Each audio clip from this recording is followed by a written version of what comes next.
maybe it's put it like this, that there's, even if you just go, everything is empty, okay, even beyond the unfair, everything is empty, and therefore everything is equally sacred, okay? Let's say you get there, that's very, very, you know, that's not to be sniffed at, or whatever the word is,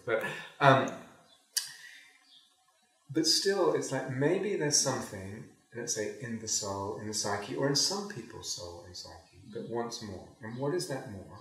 It's a more creative participation in a kind of endlessness, endless creation and discovery of different kinds of sacredness and different faces of sacredness, different theophanies, different, and it's like, what happens to the eros with the wanting more and with the creation that comes out of that, and the what's the word, the involvement of the imagination and the soul's creative faculty that way? What happens to that if just everything's equally sacred? There's nothing more to do.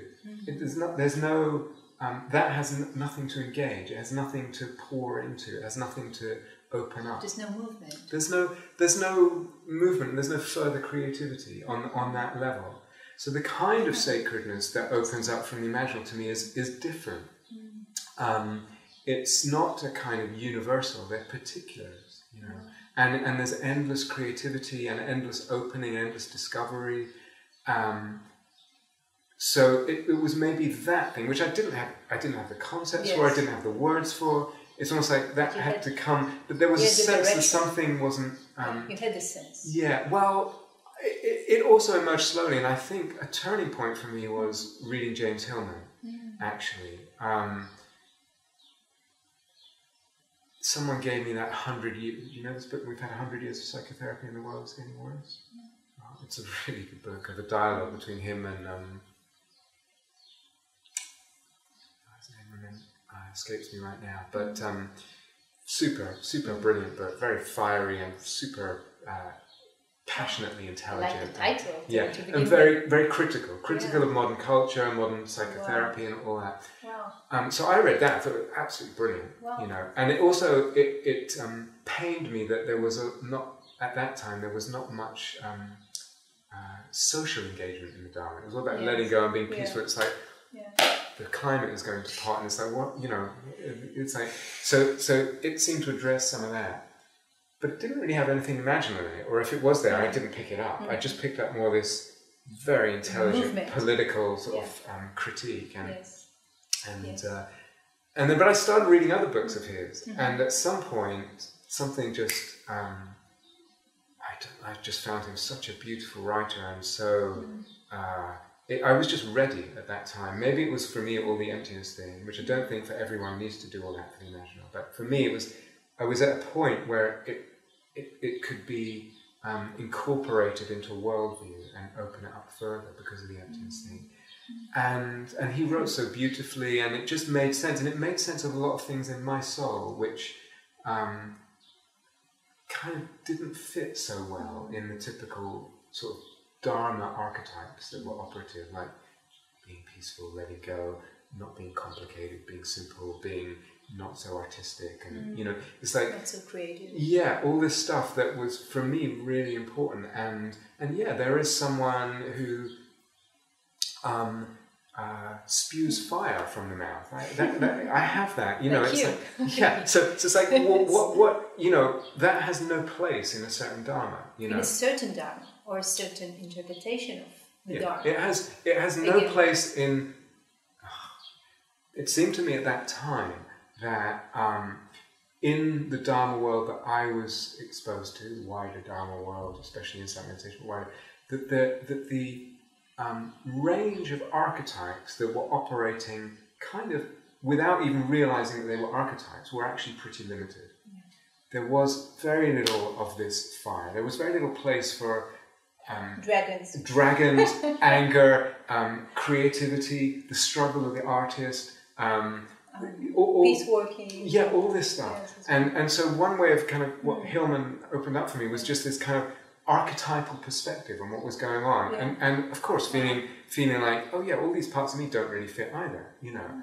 And of course I was at the centre of a setting down, you know, residency at Gaia House and all that, right in the middle of this, and feeling a real like all this stuff was emerging. I was really experimenting a lot. And Hillman doesn't talk a lot about how to practice. I had to develop, again, experiment on my own with developing practices. Did you contact him? No, I thought about it, but I never did. And then I found out I was actually teaching a day long, and I mentioned him, and someone said, "Who's that?" And I started saying, and then someone else said, "Oh, he's dead. He died." So I was like, "Oh!" And by that point, he was such a soul figure for me, and so. You know, he died before I could, but I'm hugely grateful to him, and he sort of sparked something. But I had to explore it for myself, and then it's quite different now from his thing. But anyway, there was a lot that seemed to me at that point in my process was archetypally constrained in the Dharma world, but without even that framework to understand it. Like, it's good to be peaceful. It's good to be simple. It's good to just let go.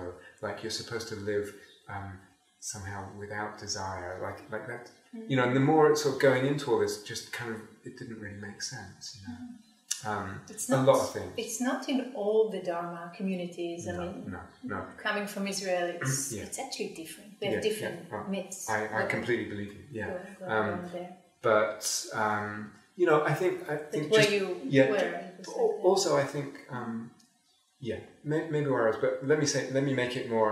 I take responsibility that I have a mind that picks up on differences and things that don't fit and discerns between this and this. So I don't have a mind that goes, "Isn't it all wonderful? Isn't it all just one? We're all saying the same thing." And that's great. If people can just like, I have a mind that really gets into differences and discernments and discriminations, and that brings a certain agitation, but it's a certain kind of it's a certain way intelligence and wisdom operates. So that's my mind. So I saw differences, and I saw discernments that I wanted to make, and that seemed like, and the more I put something in there, it's like something gets like really, and so I was in. Sorry, go on. Yeah, no, I'm saying it also sounds like you saw into the jail of. That was how I felt it at the time. Now I'm on camera, I don't want to say that was an objective statement of what the Dharma world is. But forget about it. That's how I felt at the time. Exactly. And I was living at Gaia House in this room where we had the interviews. You know, I had one little room. I'm in the middle of this place. I'm on a completely different page of exploration and mindset, and things are opening up. We met for a few years ago. Interesting. And we shared that as well. Did I? Okay. And it was hard. It was really hard.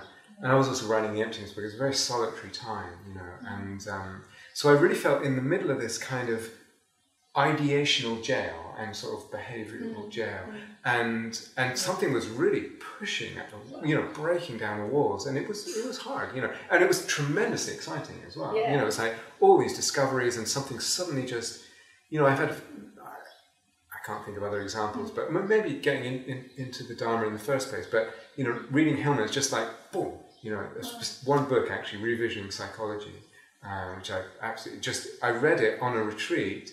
I think 3 times, and I would read every section twice, and at the end I started, and it changed my whole thinking, and then I really started, like I said, exploring and developing ways of practice, and eventually developing different ways of thinking about it, but yeah, it was hard in that position, and then I would go and teach day-longs, and people were, "You're a heretic, you need to be burnt at the stake," but not joking, like really intense and unpleasant, and people say, "You're a dangerous man, this is bonkers, and you're a dangerous man." Wow. It was really unpleasant, you know. Wow. So, and then I got ill anyway, so, but why? What were you teaching in these days? I was starting to teach Imaginal stuff, and it was, you know, so, some people loved it. And sometimes it was like the parting of the Red Sea. These people absolutely, thank goodness you're saying this, it makes sense, and it's so great, all this passion is, and other people are like, this is terrible, and you know, it was hard. It was really hard, and you took the fire, right? I had to be very powerful and very strong, and you know, sometimes I would go into Dharma talks, and you know, I had to really kind of.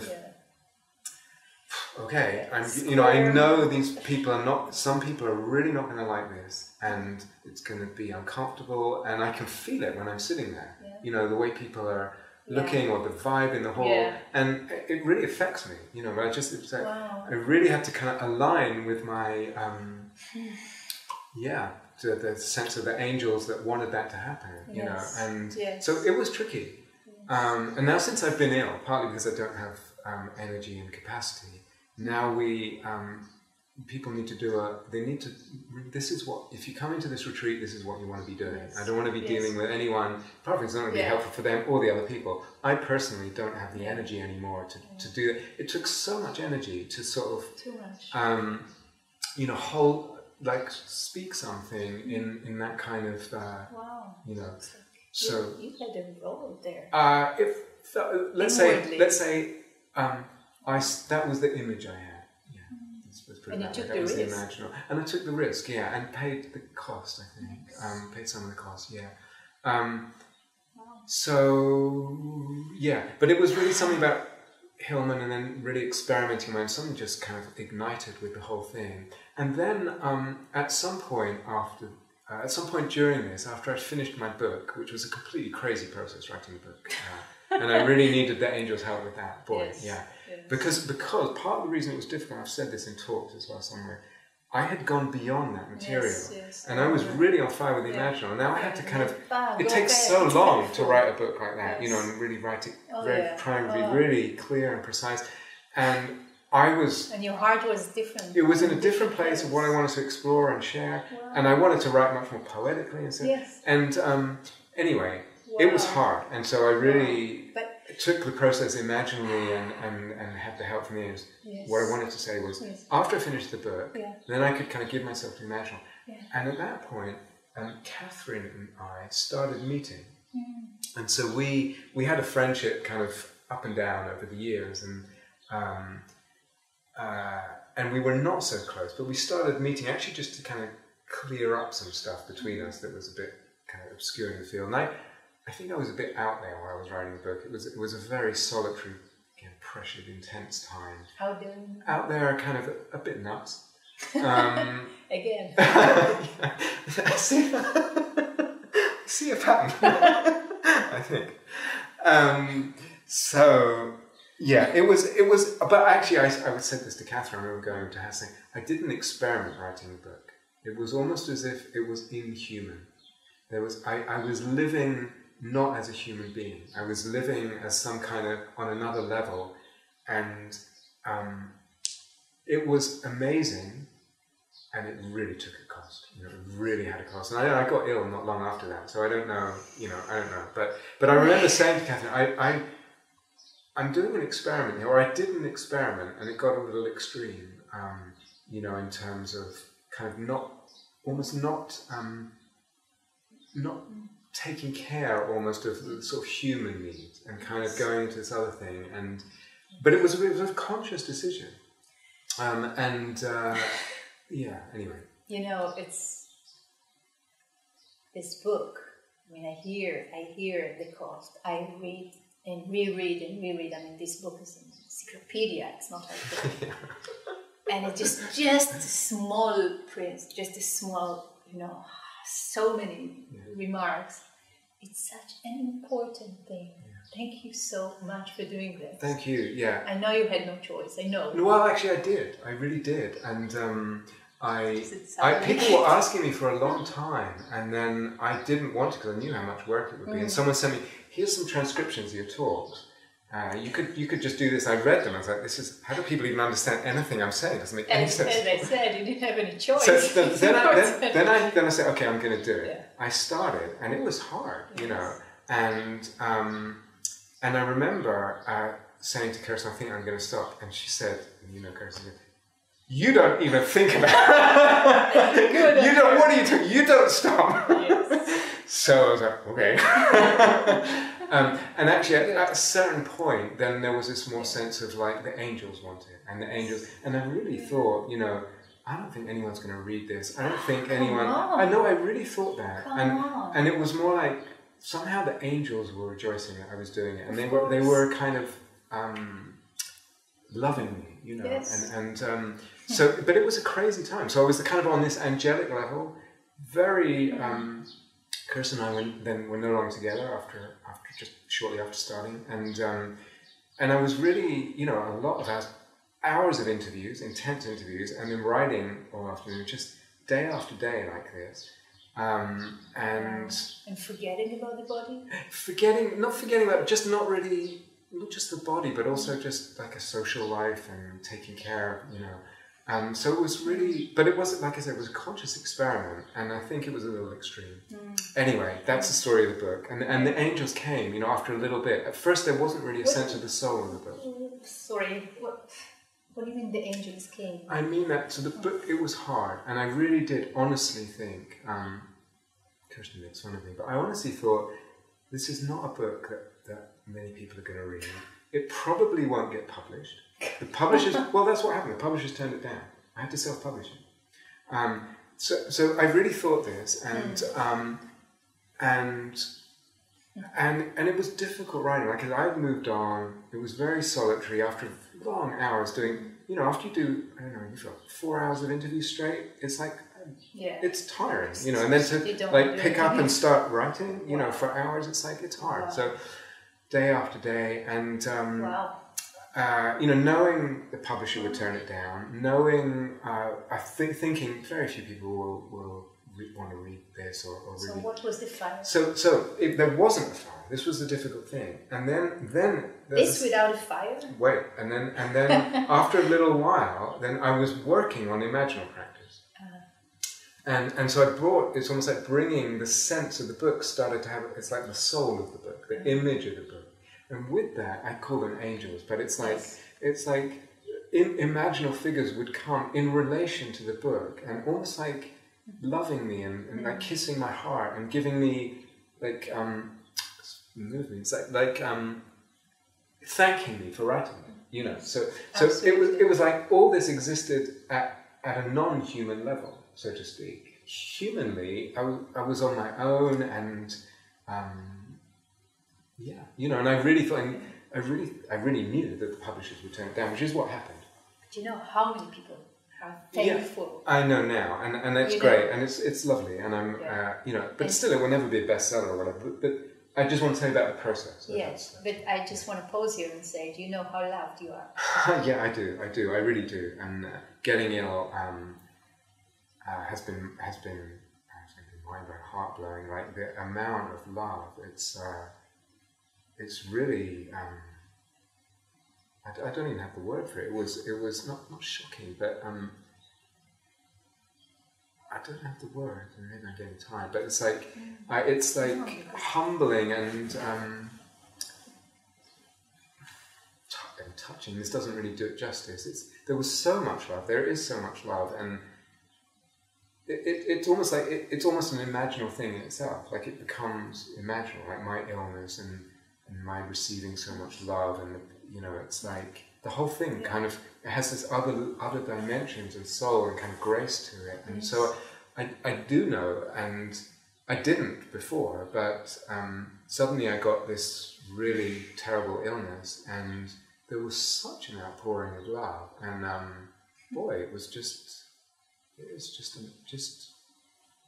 amazing is an overused word, but it was amazing. So so it's true, because there's so much layers to it, but one of them, huge one of them, is the book and the teaching that came through you, and the fact that you said yes, and you allowed it, and you allowed the dragon to be there, and you, in a way, it's like, it's really some kind of a mystical knight that is willing with to a face, K or willing to face, you know, the difficulties and hardships and monsters for the others as well. I mean, this book, who can write such a thing? And also, with everything that you're sharing now, I'm really, really glad that these angels came. I'm glad too. I think it's possible. Thank you. I'm glad too. It was a very. It's an eye opener. I mean, you know how many students told me that they're working with a book, and they have their own thing, and I'm teaching from that book so much, and others. No, it's beautiful. Thank you. I really, it's lovely, and I think I know that, and Yeah, and then for some people, you know, it's not so much the emptiness stuff; it's other stuff.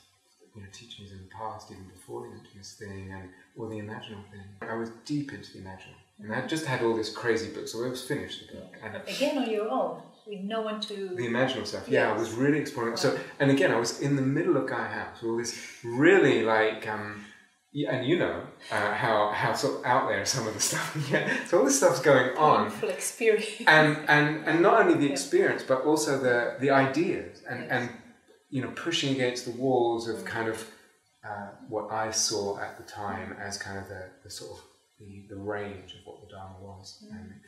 Anyway, so started meeting Catherine, but for me it was I couldn't come to a good place with her unless I started including some of this imaginary thing in our conversation. Yeah.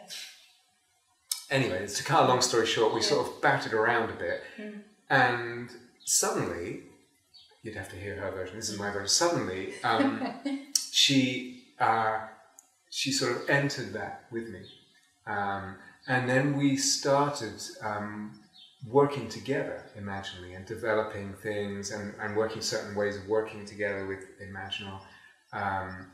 And so that was a big part of it. That was a real sort of womb or crucible or whatever. That there was a lot of fertility that came out of that as well. So at the first year I was very much on my own, and really feeling like I was in this like this with something that was huge, and kind of battling people and getting called names and all kinds of stuff. And then making the connection with her and starting to work with her, and then it was just very different now. But that wasn't that long before I got ill. It was about, when did we start? Maybe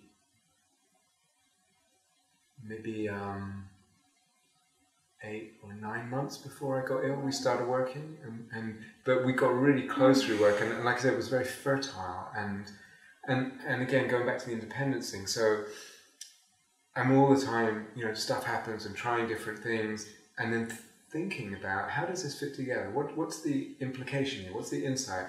What concepts are needed? And so stuff got developed, and but very much not on my own, you know. But anyway, then I got ill. But it continues. You know, it continued after I got ill. I had to really take a break after the operation. But it picked up. It feels in a way that this is one of the fuels and fires that gets you rolling. The illness thing? The Imaginal. Through the illness. Oh, yeah, absolutely. In the sense that I gave a talk about this at some point recently, or sometime in the last year. Yeah, you know, again, going back to what we said before, it's like, how do I relate to possibly dying soon and the illness and the limit? I'm so limited, you know, now, and what I can do and where I can go and things. And one part of it is going back to what we said before, is a sense of looking back and not regretting, because I've really feel like I can say I've always, even if I've made mistakes, like being in the therapy with that crazy too long, I really felt like I'm doing right until I thought that I wasn't. Yeah. And then this is no longer serving what I really love. I totally don't see it as a mistake. By the way. Yeah, no, I don't either in hindsight. But anyway,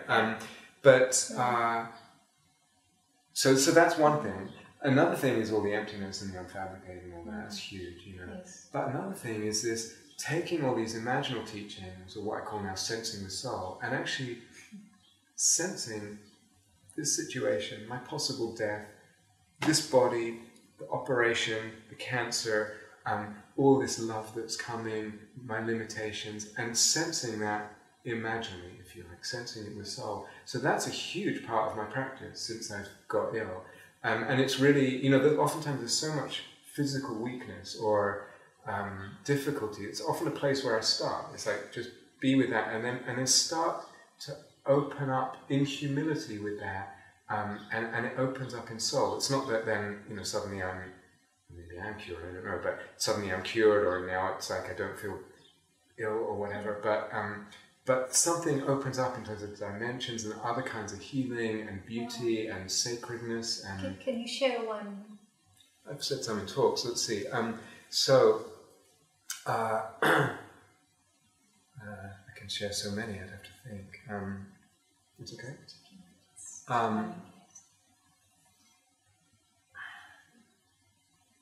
Maybe a recent one.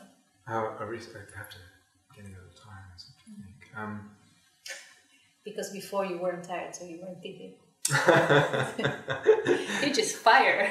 A recent one. Oh, just any. Well, it's fine. Anything. Okay. Oh, okay.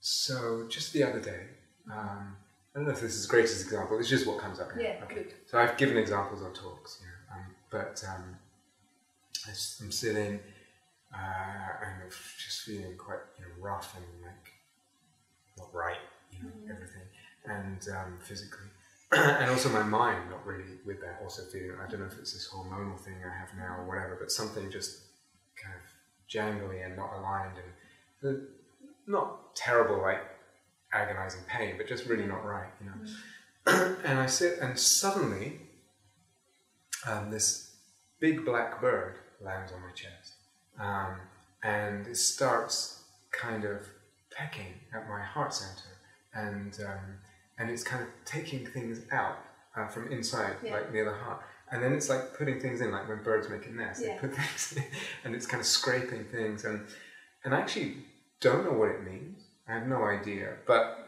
I start to feel much better. So maybe that's not the best example of looking at the illness, but that was in terms of starting with that. It's interesting. Like the image came out of itself, so to speak. But I have to start with the not feeling well, and with the with what you call the energy body. With the energy body not feeling well, but also with the sense of, and I talk about it recently in talks. It's like humility is an element of the imaginal. Beautiful. And so that in what sense? Well, in many senses, but in the sense here, it's like, so if it's quite easy to feel humble in relation to my body. It's quite easy to feel, at this point, humble in relation, I don't know what will happen with my body. I don't know if I'll live or die. I'm not in control. Look, I take all my medicine. I do everything, mostly that they tell me to do. I put up with all the side effects and everything, but basically, I can't decide if I live or die. I don't have that choice. There's a humility there in that. So I'm not in control. And there's a humility in relation to some kind of unknown divinity.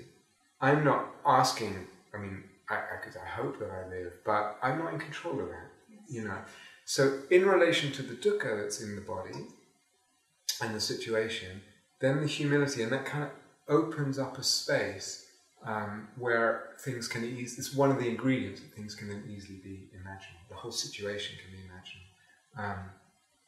I mean, one I shared, and that's just what I'm remembering now, one I shared in the talk was similar, not feeling well, this isn't my old place. And being with that, and being with the knowledge of the cancer, and all that. And the birds are singing outside, and it's like their melodies are like sort of filaments of energy in the space, and they're kind of weaving my energy body. Their melodies are weaving my body, reweaving it, and it's so beautiful. There's this sense of, again, humility. It's like it's a grace. I'm not doing it; they're giving it to me, and I'm open. I'm feeling that in the energy, and something happens in the energy body. It feels, like a grace. It feels beautiful. The heart opens. Something starts feeling much better in the energy body. I might still have the cancer, so I'm not postulating anything about real healing, physical healing. Maybe not. But in terms of the soul healing, and also then how I relate to nature, in the sense of the dimensionality of the birds and the music and the body and the connection. Does it make sense? So something like that. It makes so. Yeah, beautiful. So something like that would be an example. That's the only one. It was a while ago, but I'm getting tired, so that was the only one I can think of right now. But yeah, many examples. It's so prevalent, having to deal with my body and I had so much energy before, and now just being tired a lot, and it's a different. I have to get used to it, Wow. Wow. You have so much energy right now. I'm getting tired. Not maybe, but still, and so before it was even probably. Yeah. So. And there's no fear of that? No, there's a fear around. I don't know if fear is the right word. I'm not afraid of what will happen, or that nothing will happen and there's just an extinction. I think sometimes what I get into is, or what I have got into is in relation to what wants to come through.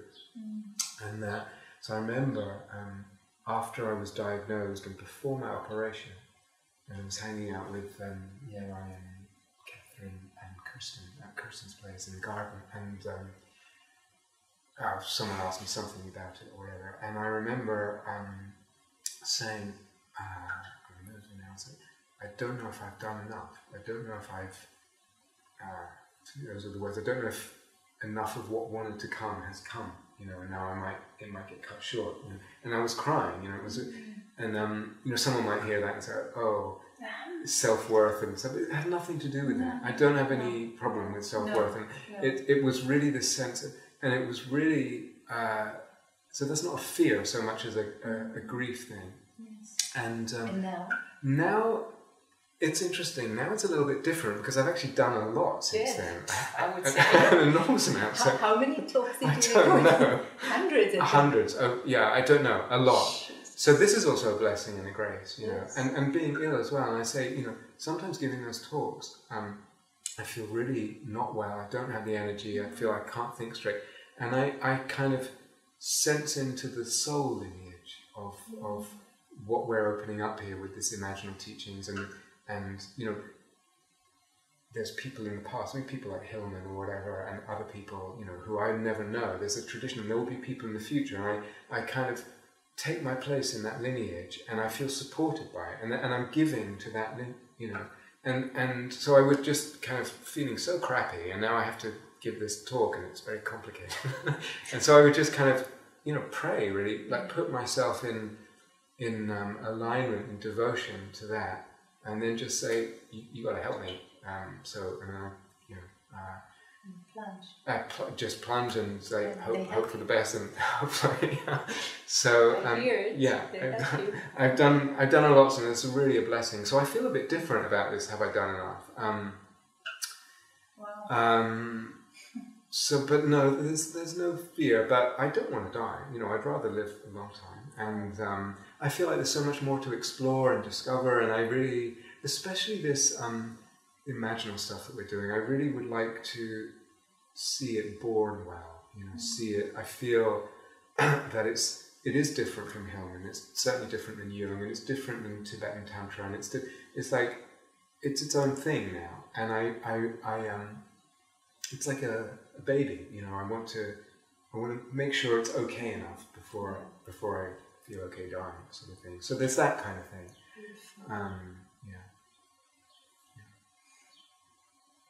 Now I think I'm getting tired.